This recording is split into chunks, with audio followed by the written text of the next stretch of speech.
Pengaturan impor saat ini dibagi menjadi 3 kategori utama, yakni barang dilarang impor, barang diatur impornya, dan barang bebas impor. Menteri Perdagangan Budi Santoso menyampaikan pemerintah terus memperkuat strategi pengendalian impor untuk menjaga daya saing industri nasional dan menciptakan perdagangan yang sehat di dalam negeri. Menurutnya upaya tersebut dilakukan melalui perubahan regulasi impor dengan mempertimbangkan dinamika pasar domestik dan global, penguatan pengawasan barang beredar, hingga percepatan transformasi layanan perdagangan berbasis digital. Pengaturan impor saat ini dibagi menjadi 3 kategori utama, yakni barang dilarang impor, barang diatur impornya, dan barang bebas impor.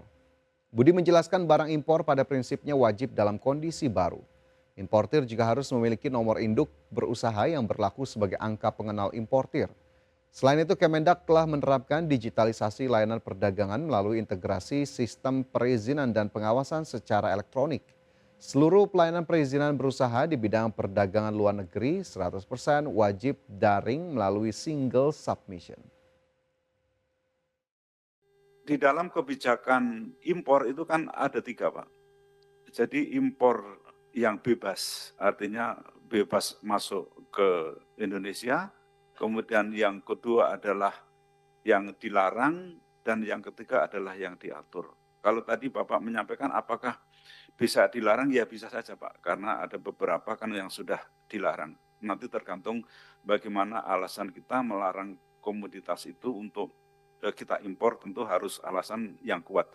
Yang kedua, seperti tadi Bapak contohkan, misalnya pakaian jadi atau tekstil, produk tekstil itu termasuk kategori kebijakan impor yang diatur. Jadi kalau kita mau impor tekstil, produk tekstil itu tidak mudah Pak, karena harus ada izin dari. Kembali bersama kami di Prime Market Highlights, pemirsa. Neraca perdagangan Indonesia kembali mencatatkan surplus pada April 2026, memperpanjang tren positif yang telah berlangsung selama 72 bulan berturut-turut sejak Mei 2020. Ya, BPS mencatat surplus neraca perdagangan secara kumulatif sepanjang Januari hingga April 2026 mencapai 5,64 miliar dolar Amerika Serikat. Badan Pusat Statistik melaporkan surplus neraca perdagangan secara kumulatif sepanjang Januari hingga April 2026 mencapai 5,64 miliar dolar Amerika. Surplus ditopang oleh surplus komoditas non-migas sebesar 14,16 miliar dolar Amerika. Sementara komoditas migas masih mengalami defisit 8,52 miliar dolar Amerika. Di sisi ekspor, nilai ekspor Indonesia selama Januari hingga April 2026 mencapai 92,1 miliar dolar atau meningkat 5,48% jika dibandingkan periode yang sama tahun lalu. Kenaikan ekspor terutama didorong sektor industri pengolahan yang mencatat nilai ekspor 75,57 miliar dolar Amerika atau tumbuh 9,78% secara tahunan. BPS mencatat 3 negara tujuan utama ekspor non-migas Indonesia masih didominasi oleh China, Amerika Serikat, dan India. Ketiga negara tersebut menyerap 44,52% total ekspor non-migas Indonesia. China menjadi pasar ekspor terbesar dengan nilai 22,76 miliar dolar Amerika atau setara 25,93%. Posisi berikutnya ditempati Amerika Serikat sebesar 10,17 miliar dolar Amerika dan India mencapai 6,14 miliar dolar Amerika. Tim Liputan IDEX Channel. Ya, BPS mencatat nilai impor Indonesia mencapai 25,21 miliar dolar Amerika pada April 2026 atau naik 22,49% secara tahunan.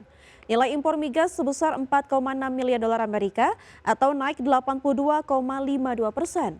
Sementara itu nilai impor non-migas menyentuh 20,62 miliar dolar Amerika Serikat atau naik 14,11% secara tahunan.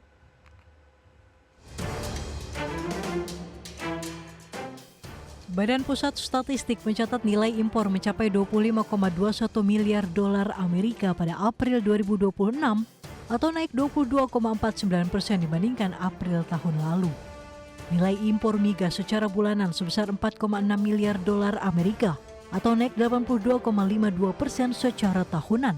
Sementara itu nilai impor non-migas menyentuh 20,62 miliar dolar Amerika dan mengalami peningkatan secara tahunan sebesar 14,11%.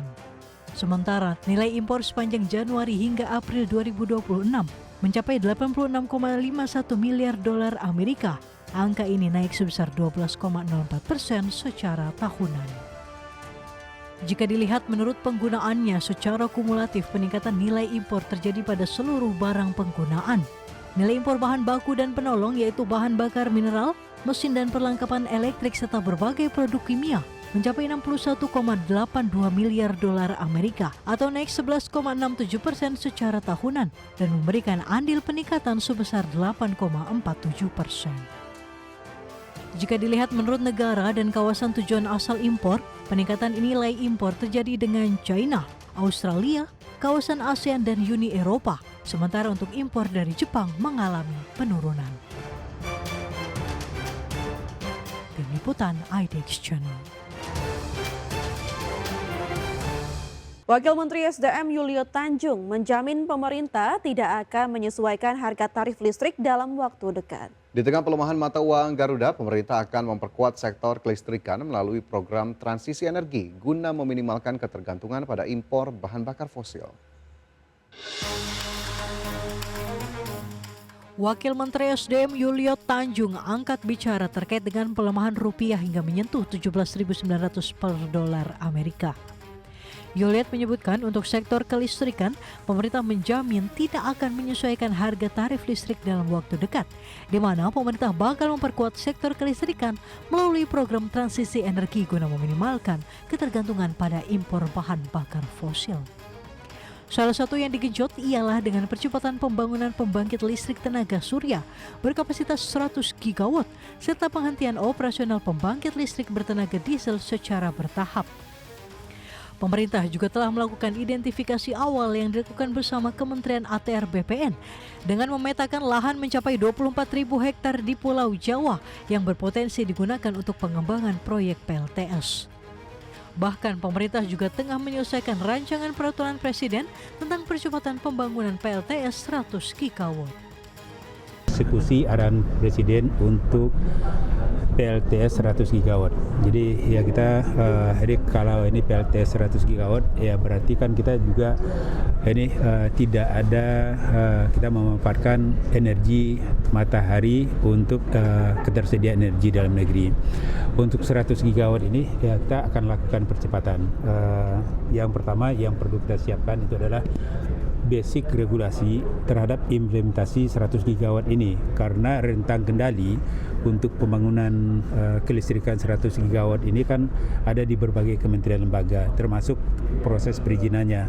Kementerian SDM lagi menyelesaikan rancangan peraturan Presiden untuk percepatan pembangunan PLTS 100 gigawatt.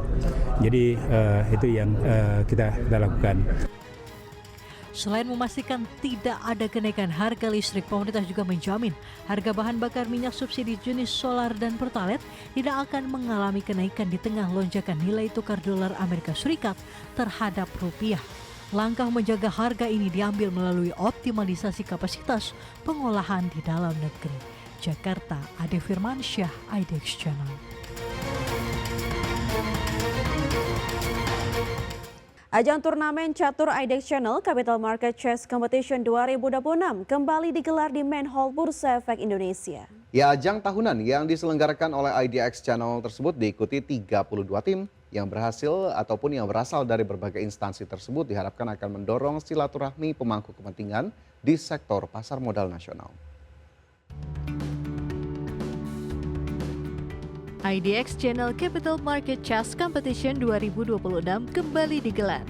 Chief Operating Officer IDX Channel Masiro mengungkapkan, perhelatan kompetisi yang ketiga ini merupakan bentuk komitmen IDX Channel dalam mempererat kolaborasi insan pasar modal nasional. Tingginya minat peserta IDX Channel Capital Market Chess Competition menunjukkan antusiasme besar dari perusahaan maupun instansi pemerintah untuk berpartisipasi dalam kompetisi tersebut. Ada satu pepatah ya Pak ya, catur yang sangat melegenda, gens una sumus. Kita semua adalah satu keluarga. Jadi event pagi hari ini, siang hari ini lebih banyak sebagai event untuk mempererat tali silaturahmi di antara seluruh stakeholders di capital market. Dari 32 tim yang ikut andil IDX Channel Capital Market Chess Competition 2026, tim Kementerian Keuangan berhasil menjadi juara dengan mengalahkan juara bertahan Bank BCA.